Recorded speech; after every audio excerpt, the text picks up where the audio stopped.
Dear students, welcome back to Shumurthi's Academy YouTube channel. ಇವತ್ತಿನ ವಿಡಿಯೋದಲ್ಲಿ ನಾನು second PUC computer science new syllabus ಬಗ್ಗೆ ಅಪ್ಡೇಟ್ನ ಕೊಡ್ತಾ ಇದ್ದೀನಿ. ಈಗಾಗಲೇ ನಿಮಗೆ ಗೊತ್ತಿದೆ, ನಿಮ್ಮ ಒಂದು ಫಸ್ಟ್ PU ನಲ್ಲೇ ನಿಮಗೆ ಸಿಲೆಬಸ್ ಚೇಂಜ್ ಆಗಿತ್ತು. ಏನು ಅಂತಂದರೆ ಪೈಥಾನ್ ಇತ್ತು, ಅದರದ್ದು ಎಕ್ಸ್ಟೆಂಡೆಡ್ ವರ್ಷನ್ನೇ ನಿಮಗೆ ಸೆಕೆಂಡ್ PU ನಲ್ಲಿ ಇರ್ತಕ್ಕಂಥದ್ದು. ಏನೂ ವರೀಸ್ ಬೇಡ, ಇನ್ನು ಮುಂದೆ computer science classes videos continuous ಆಗಿ ಬರ್ತಾ ಇರುತ್ತೆ. ಆ ಎಲ್ಲ ವೀಡಿಯೋಸು ಸಿಗಬೇಕು ಅಂತಂದರೆ ನೀವು ಚಾನಲ್ಗೆ ಸಬ್ಸ್ಕ್ರೈಬ್ ಆಗಿ ಪಕ್ಕದಲ್ಲಿರೋ ಬೆಲ್ ಐಕನ್ನ ಕ್ಲಿಕ್ ಮಾಡಿ ಆಲ್ ನೋಟಿಫಿಕೇಷನ್ನ ಆನ್ ಮಾಡ್ಕೊಂಡಾಗ ನಾನು ಅಪ್ಲೋಡ್ ಮಾಡೋ ಎಲ್ಲ ವೀಡಿಯೋಸು ನಿಮಗೆ ನೋಟಿಫಿಕೇಷನ್ ಮುಖಾಂತರ ಸಿಗತ್ತೆ.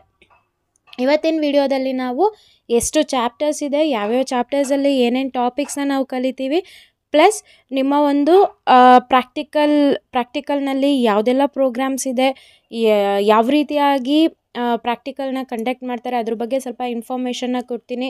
ಎಷ್ಟು ಪ್ರೋಗ್ರಾಮ್ಸ್ನ ಬರೀಬೇಕು, ಪ್ರತಿಯೊಂದು ಡೀಟೇಲ್ಸ್ನ ನಾವೀಗ ನೋಡ್ತಾ ಹೋಗೋಣ.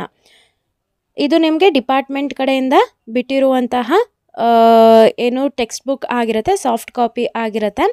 ಇದ್ರ ಬಗ್ಗೆ ನೀವು ತಲೆ ಕೆಡಿಸ್ಕೊಳ್ಳೋಕೆ ಹೋಗ್ಬೇಡಿ, ನಾನು ವೀಡಿಯೋಸ್ನ ಅಪ್ಲೋಡ್ ಮಾಡ್ತಾ ಇರ್ತೀನಿ, ಆಯಿತಾ.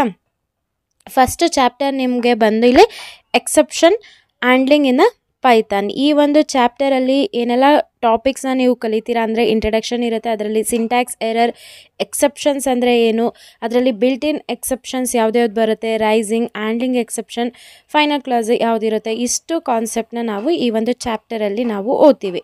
ಸೆಕೆಂಡ್ ಚಾಪ್ಟರ್ ಬಂದು ನಿಮಗೆ ಫೈಲ್ ಹ್ಯಾಂಡ್ಲಿಂಗ್ ಇನ್ ಪೈಥಾನ್. ಸೊ ಇದರಲ್ಲಿ ಅಗೇನ್ ಏನೇ ಒಂದು ಚಾಪ್ಟರ್ನ ನೀವು ಹೊಸದಾಗಿ ಶುರು ಮಾಡ್ತಿದ್ದೀರಾ, ಒಂದು ಇಂಟ್ರಡಕ್ಷನ್ ಇರುತ್ತೆ, ಮತ್ತು ಫೈಲ್ಸಲ್ಲಿ ಎಷ್ಟು ಟೈಪ್ ಇದೆ, ಟೆಕ್ಸ್ಟ್ ಫೈಲಲ್ಲಿ ಓಪನಿಂಗ್ ಮತ್ತು ಕ್ಲೋಸ್ ಫೈಲ್ ಯಾವ ರೀತಿಯಾಗಿ ಕೆಲಸ ಮಾಡುತ್ತೆ, writing a text file, reading from a text file, setting offsets in a file, creating and traversing a text file, the pickle module. So next third chapter ಬಂದು ನಿಮಗೆ stack. ಈ ಒಂದು ಚಾಪ್ಟರಲ್ಲಿ ನಿಮಗೆ ಆಪ್ರೇಷನ್, ಸ್ಟ್ಯಾಕ್ ಮೇಲೆ ಆಪ್ರೇಷನ್ ಯಾವ ರೀತಿಯಾಗಿ ನಡೆಯುತ್ತೆ, some conversions ಎಲ್ಲ ಇರುತ್ತೆ, ಯಾವ ರೀತಿಯಾಗಿ ಅದೆಲ್ಲ ಆಗುತ್ತೆ, ನಾವು ಇನ್ ಡೀಟೇಲ್ ಆಗಿ ಯಾವ ಚಾಪ್ಟರ್ನ ನೋಡ್ತಾ ಹೋಗೋಣ. ಜಸ್ಟ್ ಯಾವ್ಯಾವ ಚಾಪ್ಟರ್ಸ್ ಇದೆ, ಏನೇನು ಕಾನ್ಸೆಪ್ಟ್ ಇದೆ ಅನ್ನೋದು ನಿಮಗೆ ಗೊತ್ತಿರಲಿ, ಆಯಿತಾ. ಇದು NCERT ಇಲ್ಲಿ 2024-25 ಇದೆ ಅಲ್ಲ ಮ್ಯಾಮ್, ಅಂದರೆ ಇದು NCERT ಏನು NCERT ಟೆಕ್ಸ್ಟ್ ಬುಕ್ ಏನಿದೆ ಅದನ್ನೇ ನಿಮಗೆ ಇಂಪ್ಲಿಮೆಂಟ್ ಮಾಡಿರೋದು ನಮ್ಮ ಒಂದು ಗೌರ್ಮೆಂಟ್ ಅವರು. ಸೊ ಹಾಗಾಗಿ ಆ ಒಂದು ಇದನ್ನು ನಾನು ತೊಗೊಂಡಿದ್ದೀನಿ. ನೆಕ್ಸ್ಟು ಚಾಪ್ಟರ್ 4 ಬಂದು ನಿಮಗೆ ಕ್ಯೂ ಇರುತ್ತೆ. ಇದರಲ್ಲಿ ಅಗೇನ್ ಇಂಟ್ರಡಕ್ಷನ್ ಇರುತ್ತೆ, ಆಪ್ರೇಷನ್ಸ್ ಇರುತ್ತೆ, ಮತ್ತು ಇಂಪ್ಲಿಮೆಂಟ್ ಮಾಡೋದು ಇದೆಲ್ಲ ಪೈಥಾನ್ ಮೇಲೆ ಆಗಿರುತ್ತೆ. ಸಾರ್ಟಿಂಗ್ ಇರುತ್ತೆ. ಚಾಪ್ಟರ್ 6 ಬಂದು ನಿಮಗೆ ಸರ್ಚಿಂಗ್, ಚಾಪ್ಟರ್ 7 ಬಂದು ಅಂಡರ್ಸ್ಟ್ಯಾಂಡಿಂಗ್ ದ ಡೇಟಾ, ಚಾಪ್ಟರ್ 8 ಬಂದು ಡೇಟಾಬೇಸ್ ಕಾನ್ಸೆಪ್ಟ್ ಇರುತ್ತೆ, ಹಾಗೆ ಚಾಪ್ಟರ್ 9 ಬಂದು SQL ಇರುತ್ತೆ.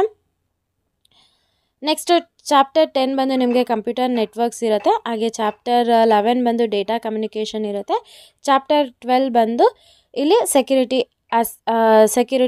ಆಸ್ಪೆಕ್ಟ್ಸ್ ಇರುತ್ತೆ.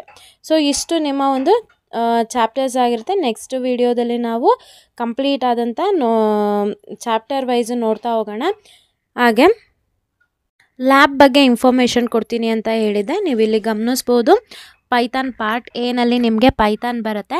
ಇಲ್ಲಿ ನೀವು ನೋಡ್ಬೋದು, write a program using the function to print the Fibonacci series up to n numbers ಅಂತಿದೆ. ಇದು ಕೂಡ ನಾನು ಲ್ಯಾಬ್ದು ಕೂಡ ಕ್ಲಾಸಸ್ನ ತೊಗೋತೀನಿ.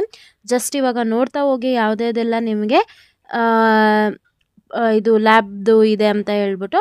ನೆಕ್ಸ್ಟ್ ನಿಮಗೆ ಟೋಟಲ್ 14 ಪ್ರೋಗ್ರಾಮ್ಸ್ ಇರುತ್ತೆ, ಅದು ಪಾರ್ಟ್ ಎನಲ್ಲಾಗಿರುತ್ತೆ. ಪಾರ್ಟ್ ಬಿ ಬಂದರೆ MySQL ಪಾರ್ಟ್ ಆಗಿರುತ್ತೆ.